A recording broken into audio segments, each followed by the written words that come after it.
It's time to talk about Palestine and Israel again. Israeli jets and helicopters strike 25 Hamas military targets in Gaza. The Israeli Air Force has struck at least 25 more targets in Gaza Strip in retaliation to the cross-border fire and shelling by Hamas, which targeted Israeli border communities throughout the day.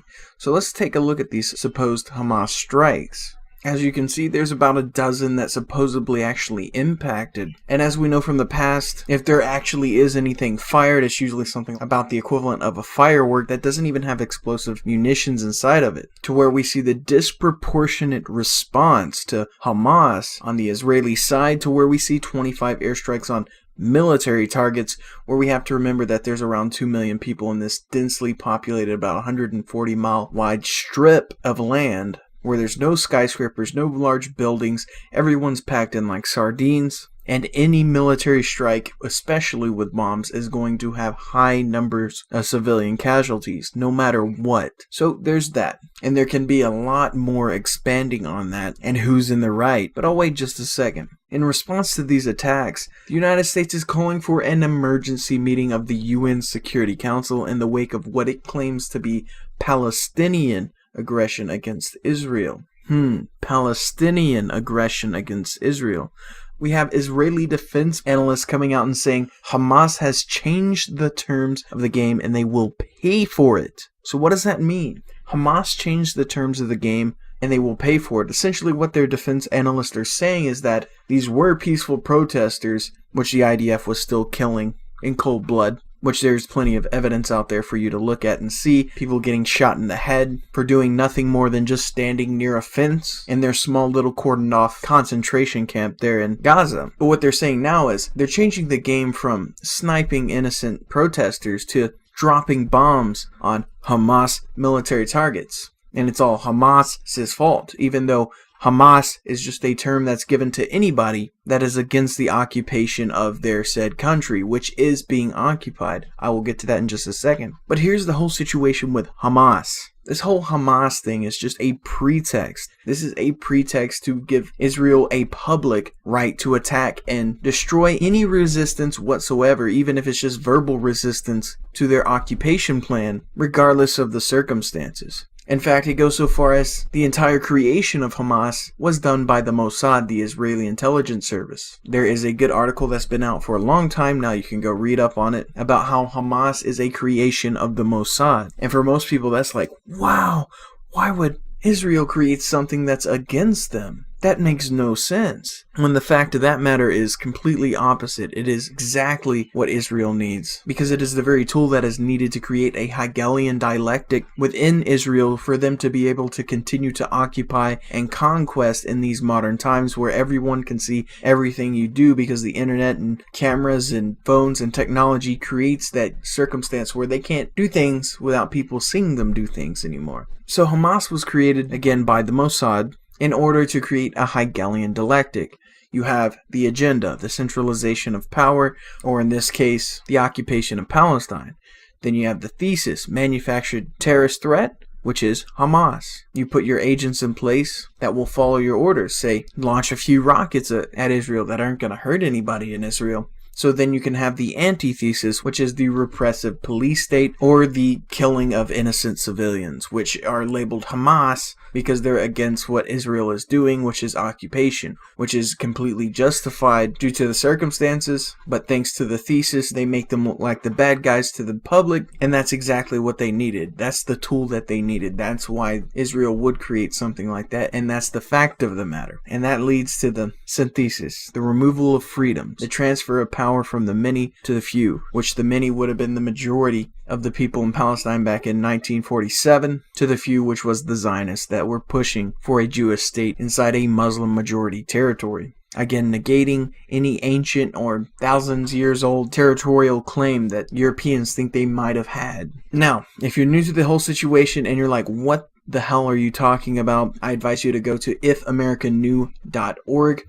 Links will be in the description below for you that want to go check that out. And even if you already know about it, it's good to brush up on the situation and take the time to read through all of this. It has great statistics, history, and sources to back that up. So actually, while I'm here, I'm going to go through the history briefly. We have to remember Zionism came about, and that was the major player in pushing for a Zionist state, which was under the pretext of a Jewish state. But if you've watched my Sabbatean Project video, you will know otherwise, especially when we get around to making part 2. Following all the work that was done by the Zionists, we had the UN partition plan. We're quoting, finally in 1947 the United Nations decided to intervene. However, rather than adhering to the principle of the self-determination peoples, in which the people themselves create their own state and system of government, the UN chose to revert to a medieval strategy whereby an outside power divides up the people's lands, and under considerable Zionist pressure, the UN recommended giving 55% of Palestine to a Jewish state. Again, that's a very deceptive term there, despite the fact that the group represented only about 30% of the total population and owned under 7% of the land in 1947. 7% was owned by either Jews or Zionists.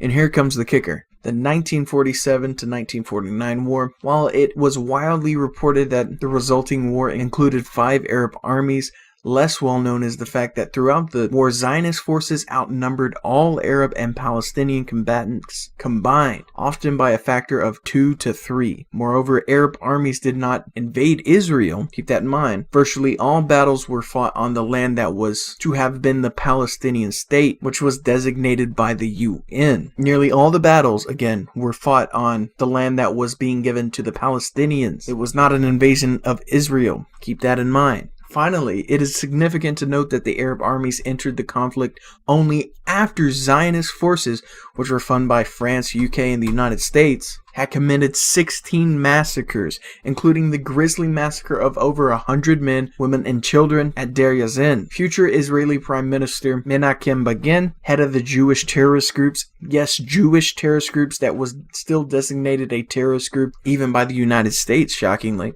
described this as splendid, the massacres as splendid, and stated that, as in Deir Yazin, so everywhere we will attack and smite the enemy. God, thou hast chosen us for conquest. Zionist forces committed 33 massacres altogether.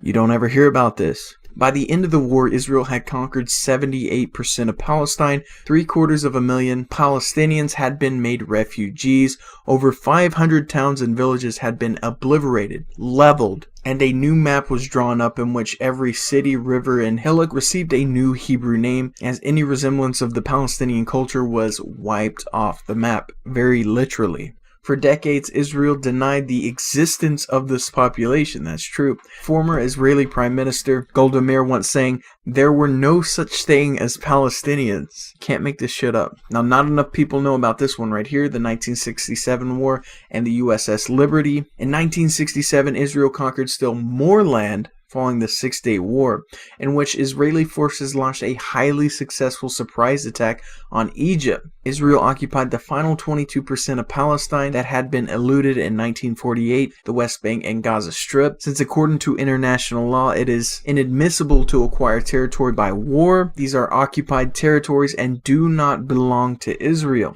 It has also occupied parts of Egypt, which were returned for strategic reasons, and Syria, which is still occupied, the Golan Heights. Also during the Six-Day War, Israel attacked a U.S. Navy ship, the USS Liberty, killing and injuring over 200 American servicemen. President Lyndon Johnson recalled rescue flights, saying that they didn't want to embarrass an ally. In 2004, a high-level commission chaired by Admiral Thomas Moore, former chairman of the Joint Chiefs of Staff, found this attack to be an act of war against the United States, a fact that is almost never reported, but it happened. Now here's their wrap-up of the current conflict, and I think it's a pretty good one. There are two primary issues at the core of the continuing conflict, if you could really even call it a conflict. First, there is the inevitably destabilizing effect of trying to maintain an ethnically preferential state, an apartheid state, particularly when it is largely of foreign origin, from Europe, Ashkenazi Jews. The original population of what is now Israel was 96% Muslim and Christian, yet these refugees are prohibited from returning to their homes, and in the self-described Jewish state, which is honestly a Zionist state. Second, Israel's continued military occupation and confiscation of privately owned land in the West Bank and control over Gaza are extremely oppressive, with Palestinians having minimal control over their lives. Thousands of Palestinian men, women, and children are held in Israeli prisons. Few of them had a legitimate trial. Physical abuse and torture are frequent. Palestinian borders, even internal ones, are controlled by Israeli forces, not Palestine. Periodically, men, women, and children are strip searched. People are often beaten. Women in labor are prevented from reaching hospitals, at times resulting in death.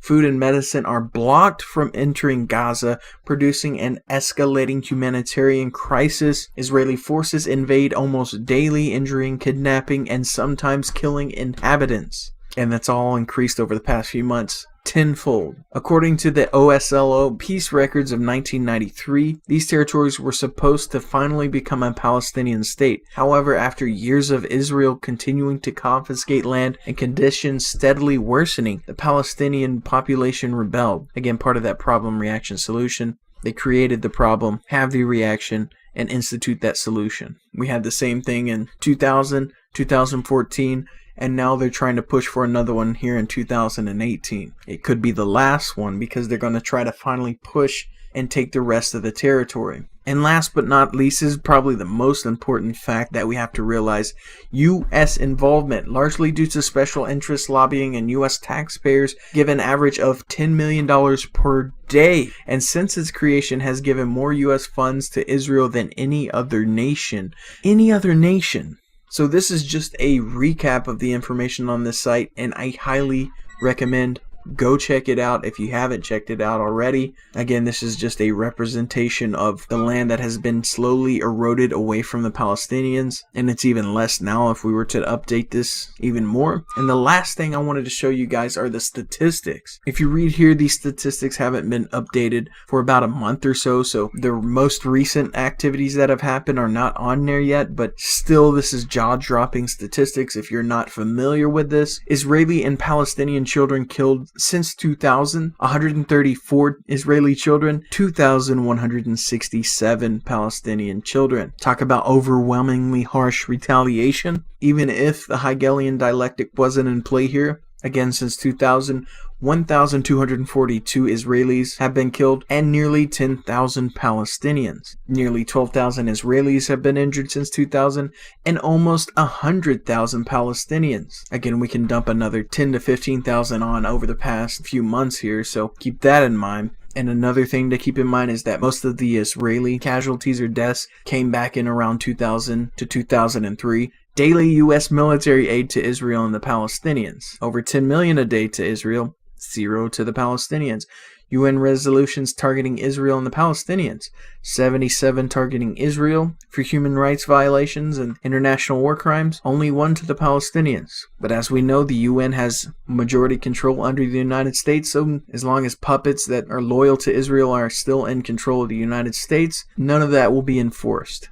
Current number of political prisoners and detainees, 0 Israelis, 6,279 Palestinians.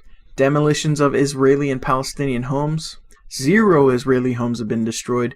48,488 Palestinian homes have been destroyed, and that's since 1967. And now this is the unemployment rates in different areas. In Israel, they have a 5% unemployment rate. In the West Bank, a staggering 17.7% unemployment rate. And in Gaza, a completely unstable 42% unemployment rate. That just feeds back into that dialectic because you have all the youth, considering that the majority of the people in Gaza are young, looking for ways out. And that's going to be through Hamas and different recruiting groups. That again was created by Israel. Hegelian dialectic. Current illegal settlements on others' lands, 261 Jewish-only settlements and outposts, 0 Palestinians. So hopefully this gives you an idea of the situation in Palestine, because I've been getting some outlandish comments trying to somehow justify that Israel is in the right in the situation, which no way you cut it, no way you slice it, no way you look at it are they in the right. But the thing of the matter here is people believe it because of the way the media portrays it. Here's another article by If America Knew, and this is just the Associated Press, which is a U.S. government outlet, where they're showing the representation of reporting to actual deaths. The reporting was 250% in favor of Israel, and the few reports that were reported on the Palestinians was twisted to make the Palestinians look at fault or to accuse Hamas again. And here with the length of the post, again, just drastic differences in between reportings, just showing that media bias, and that is representative over nearly the entire U.S. mainstream media and basically the entire Western mainstream media. And that just goes to show how powerful the Israeli propaganda machine really is. So that's going to be all for now, guys. That's been the majority of the news, has been Palestinians. I'm still keeping an eye on what's going down in southern Syria, and I will be updating you guys when I have more updated information that I think is important for everyone to know, and anything else that might come across. If you appreciate what we do here and want to continue to see us grow, head on down to our Patreon in the links below and send us a buck or two. Continue to keep your eyes open, and as always, this has been Tyranny Unmasked.